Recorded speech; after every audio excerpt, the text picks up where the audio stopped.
Good morning students. मैं Prabhunath Yadav, सैयदाना inter college, Kaptanganj, Kushinagar. मैं आज आप लोगों को कक्षा 10 का भूगोल पढ़ाऊंगा। तो आइए आप लोगों को मैं भूगोल प्रथम पाठ संसाधन एवं विकास के बारे में बताता हूं। तो सबसे पहले मैं संसाधन का अर्थ बता रहा हूं।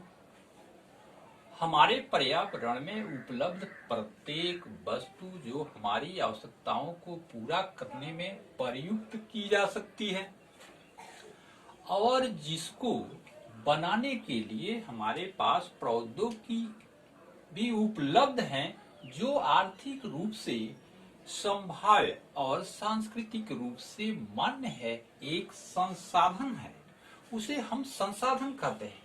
तो इस संसाधन का अर्थ स्पष्ट हो गया होगा। अब मैं विकास का अर्थ स्पष्ट कर रहा हूं। रूपांतरण की प्रक्रिया में मानव प्रौद्योगिकी द्वारा यानी प्रकृति के साथ क्रिया करते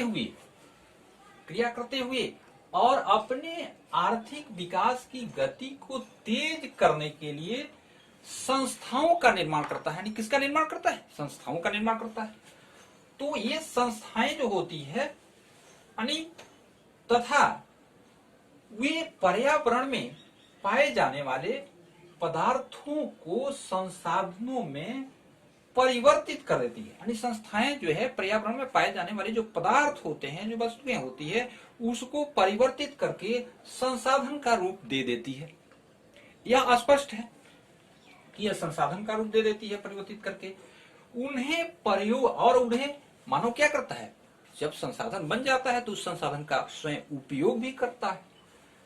उसे हम संसाधन एवं विकास कहते हैं। तो ऐसी परिस्थितियों में आप ये विकास का अर्थ भी समझ गए होंगे। तो मैं इन्हीं विकास के अर्थ को इस प्राकृतिक प्रौद्योगिकी और संस्थाओं के मध्य अंतर संबंध के द्वारा समझाने का प्रयास कर रहा हूं कि यह आपका एक त्रिभुज डायग्राम है। यह भौतिक पर्यावरण और प्रकृति है और इस प्रकृति से मानव जो है यानी मिट्टी में क्रिया करते हुए, सूर्य और प्रकृति से जल प्राप्त करते हुए यानी उसमें क्या करता है? गन्ना उत्पादन कर देता है। गन्ना जब उत्पादन हो जाता है तो गन्ना यानी शुगर फैक्ट्री संस्थाओं को दे देता है और वहां प्रौद्योगिकी के द्वारा फैक्ट्री संस्थाएं जो है होती है वह जो है अपने कौशल क्षमताओं के और चीनी बनाने वाले विशेषज्ञों के द्वारा वह क्या करती है कि वह गन्ने का विकसित रूप चीनी तैयार कर देती है। तो जब चीनी तैयार हो जाता है तो हम उसको कहते हैं कि यह विकास हुआ।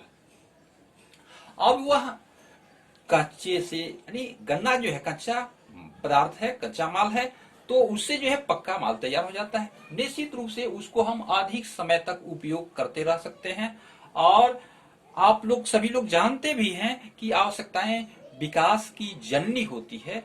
जब आवश्यकताएं हम लोग महसूस करते हैं तो इस पर्यावरण में प्रकृति के साथ अंतर संबंध अपनाते हुए, क्रिया करते हुए कुछ नए नए खोज और आविष्कार करके नई चीजों का निर्माण करते हैं, यानी आविष्कार करते हैं, उसे हम विकास करते हैं। तो आज मैं इतना ही पढ़ा करके बंद कर रहा हूं। धन्यवाद। प्यारे बच्चों, मैं आज आप लोगों को कक्षा 10 भूगोल के अंतर्गत संसाधन एवं विकास प्रथम पाठ में संसाधनों का वर्गीकरण बताऊंगा। तो आइए सबसे पहले आप लोगों को मैं संसाधन के वर्गीकरण में उत्पत्ति के आधार पर, ये पहला संसाधन है, जैव और अजैव संसाधन आता है उत्पत्ति के आधार पर। दूसरा समाप्त्या के आधार पर नवीकरण योग्य और अनवीकरण योग्य संसाधन है। तीसरा है स्वामित्व के आधार पर व्यक्तिगत, सामुदायिक, राष्ट्रीय और अंतर्राष्ट्रीय संसाधन। चौथा है विकास के आधार पर संभावी, विकसित, भंडार और संचित कोष। तो संसाधन का वर्गीकरण आप लोग इस चित्र के माध्यम से भी समझ सकते हैं। जैसे संसाधन है, संसाधन के दो पार्ट, प्राकृतिक संसाधन, मानवीय संसाधन। प्राकृतिक संसाधन में भी दो प्रकार के हो गए हैं, नवीकरण योग्य संसाधन और नवीकरण योग्य संसाधन। हम नवीकरण योग्य संसाधन में सतत यानी अथवा प्रवाह, जैसे पवन, जल, यह प्रवाह करने वाले, बहने वाले, सतत काम करने वाले संसाधन होते हैं।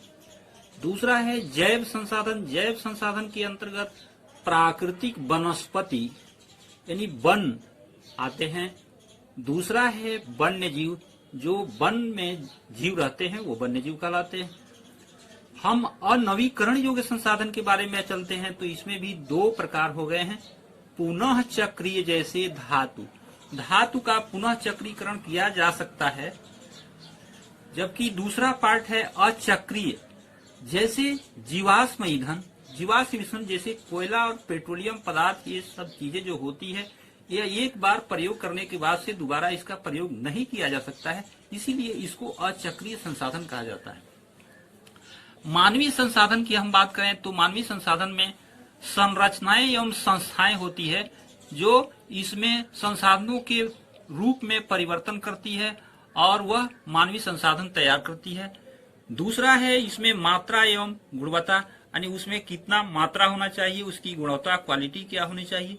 यह आपका जो है संसाधन के प्रकार हैं, यानी संसाधन का वर्गीकरण है, तो आप समझ लिए होंगे। तो आइए अब आपको संसाधनों के प्रकार को विस्तृत रूप में समझाने का प्रयास करता हूँ। उत्पत्ति के आधार पर जैव संसाधन, इन संसाधनों की प्राप्ति जैव मंडल से होती है और इनमें जीवन व्याप्त हैं, जैसे मनुष्य, वनस्पति जात, प्राणी जात, मत्स्य जीव, वन, पशु, धन आदि। दूसरा इसी के अंतर्गत अजैव संसाधन, वे सारे संसाधन जो निर्जीव वस्तुओं से बने हैं, अजैव संसाधन कहलाते हैं। उदाहरणार्थ के लिए चट्टानें और धातुएं हैं, यह अजैव संसाधन है। जल और पवन भी आ सकता है, ऊर्जा भी आ सकता है।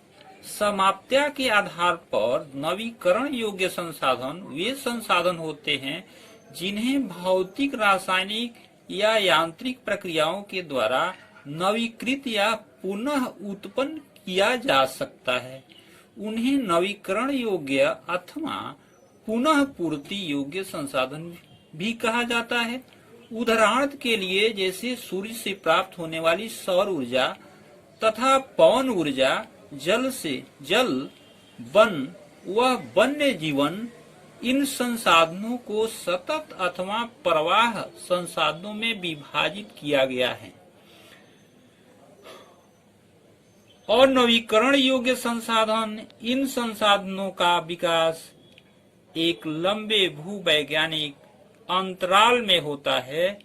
खनिज और जीवाश्म ईंधन इस प्रकार के संसाधनों के उदाहरण हैं।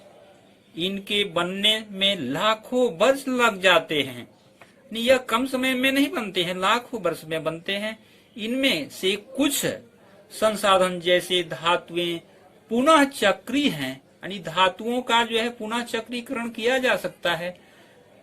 और कुछ जो है संसाधन जैसे जीवाश्म ईंधन अचक्रीय है, यानी जीवाश्म जो ईंधन है, जीवों से जो ईंधन तैयार होते हैं, जैसे पेट्रोलियम पदार्थ है, कोयला है, यह एक बार प्रयोग होने के बाद साथ ही साथ खत्म हो जाते हैं। धन्यवाद।